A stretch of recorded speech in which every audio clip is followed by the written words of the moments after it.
നമസ്കാരം സുഹൃത്തുക്കളെ. ജെറമിയ 49, 35 മുതൽ 39 വരെയുള്ള വാക്യങ്ങൾ. സൈന്യങ്ങളുടെ യഹോവ ഇപ്രകാരം അരുൾ ചെയ്യുന്നു: അവന്റെ പ്രധാന ശക്തിയായ അവന്റെ വില്ല് ഞാൻ തകർക്കും, എന്റെ സിംഹാസനം ഞാൻ സ്ഥാപിക്കും, അവിടെയുള്ള രാജാവിനെയും പ്രഭുക്കന്മാരെയും ഞാൻ നശിപ്പിക്കുന്നു എന്ന് യഹോവ അരുൾ ചെയ്തിരിക്കുന്നു. കാറ്റ് പതിക്കുകയാണ് ഇറാന്റെ മുകളിൽ. ട്രംപിന് അമേരിക്കയിൽ വൻ വിജയം. വിജയം എന്ന് പറയുമ്പോൾ ഈ പറഞ്ഞ സൈനികമായിട്ട് വിജയം എന്നല്ല പറയുന്നത്. അമേരിക്കയിലെ പ്രതിപക്ഷ പാർട്ടിയായിട്ട് ഡെമോക്രാറ്റ് പാർട്ടി അവിടുത്തെ പാർലമെന്റിൽ ഒരു പ്രമേയം കൊണ്ടുവന്നു. ഇറാനെതിരായിട്ടുള്ള എന്ത് നടപടി എടുക്കുന്നതിന് മുമ്പ് പാർലമെന്റിന്റെ അനുവാദം തേടണം എന്നുള്ള ബില്ല് അവിടുത്തെ സെനറ്റിന് മുമ്പിൽ വെച്ചു. അത് അവർ തോൽപ്പിച്ചു കളഞ്ഞു. 47-53. തീർച്ചയായിട്ടും എന്ന് പറയുന്നത് അതിൽ സെനറ്റിന്റെ ഭൂരിപക്ഷം ട്രംപിന്റെ പാർട്ടിക്കാണ്. ന്യായമായിട്ടും തോൽക്കും.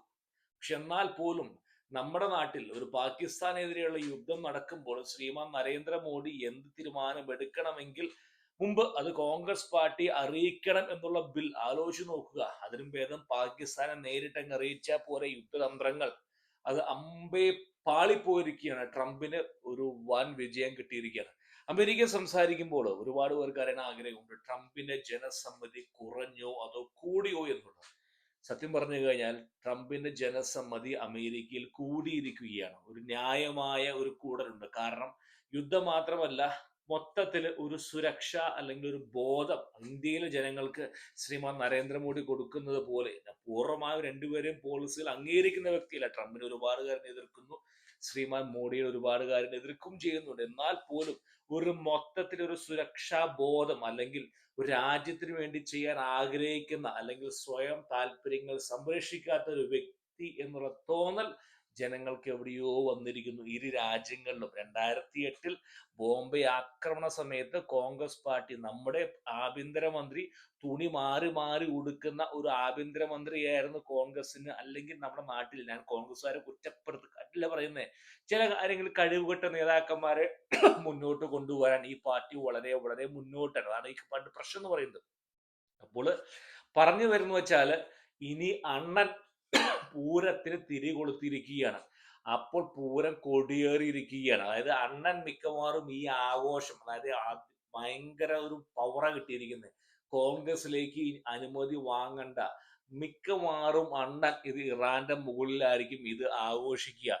അമേരിക്കയിൽ ഒരു ട്രംപ് വിരുദ്ധതയില്ല, അമേരിക്കയിൽ പ്രതിപക്ഷം ഇല്ലാതായിരിക്കുന്ന ഒരു അവസ്ഥയിലേക്ക് പോയിരിക്കുകയാണ്. അതായത് ഡെമോക്രാറ്റ് പാർട്ടിയുടെ ഭാവി ഇരുട്ടിലാകുകയാണ്. അത് ശരിക്കും പറഞ്ഞാൽ അമേരിക്കക്ക് നല്ലതല്ല. കാരണം ഒരു രാജ്യത്ത് ഒരു രാഷ്ട്രീയ പാർട്ടിയും അമിതമായിട്ട് പവർ വരാൻ പാടില്ല. അതായത് ഇപ്പൊ ഒരു ബലാബലം വേണം. എങ്ങനെയാണ് ജനാധിപത്യം മുന്നോട്ട് പോകുള്ളൂ. പക്ഷെ നമ്മൾ കാണുന്നു പറയും തെറ്റായ ആംഗിൾ കൂടെ ഡെമോക്രാറ്റ് പാർട്ടി മുന്നോട്ട് പോവുകയാണ്. അതായത് പല രാജ്യ താല്പര്യങ്ങൾക്കെതിരെ നിൽക്കുന്ന പല ദാനികളെ, നമുക്ക് പേര് ഞാൻ പറഞ്ഞ ആളുകൾക്ക് നിങ്ങൾക്ക് മനസ്സിലായെന്ന് വിചാരിക്കുന്നു, പല ഈ പുതുമുഖ മേയർമാരെ സപ്പോർട്ട് ചെയ്യുന്ന, അമേരിക്കൻ സപ്പോർട്ട് ചെയ്യാത്ത അമേരിക്കൻ, അത് ഏത് രാജ്യത്തിനായാലും ഇപ്പൊ ഇന്ത്യക്കാരനാണെങ്കിൽ ഇന്ത്യ മുന്നോട്ട് വെക്കണം, നമ്മുടെ രാജ്യമാണ്, നമ്മുടെ മാതൃ രാജ്യമാണ്, ആ രാജ്യത്തിന്റെ താല്പര്യമാണ് അവിടുത്തെ ആളുകൾ സംരക്ഷിക്കേണ്ടത്, ഇന്ത്യക്കാർ സംരക്ഷിക്കേണ്ടത്, അല്ലെങ്കിൽ ഇന്ത്യൻ നേതാക്കന്മാര്. പക്ഷെ അവിടുത്തെ പാർട്ടിയിലെ ആളുകൾ 10 വോട്ടിന് വേണ്ടിയിട്ട് ആ രാജ്യത്തെ താല്പര്യം സംരക്ഷിക്കാൻ വരുമ്പോൾ എന്താ സംഭവം എന്ന് വെച്ച് കഴിഞ്ഞാൽ ഇത് ആ രാജ്യം തകർന്നു പോകും. അണ്ണന്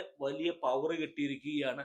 അണ്ണൻ ഇനി മിക്കവാറും ഇതൊരു വഴിക്കാക്കി മാറും. പിന്നെ വേറൊരു കാര്യം എന്ന് പറഞ്ഞാൽ, ഞാൻ ഒരു ഗൾഫിലെ സുഹൃത്തുമായി സംസാരിച്ചപ്പോൾ ഗൾഫിലെ ഈ തോതൊക്കെ വളരെ കുറഞ്ഞിരിക്കുകയാണ്. മലയാളം മീഡിയനെ ആരോ ഭീഷണിപ്പെടുത്തിയിട്ടുണ്ട്. ആദ്യം 4 ദിവസങ്ങളിൽ നിർത്താതെ പറഞ്ഞുകൊണ്ടിരുന്ന മലയാളം മീഡിയ കഴിഞ്ഞ് 2 ദിവസമായി വളരെ നിശബ്ദമായിരിക്കുകയാണ്.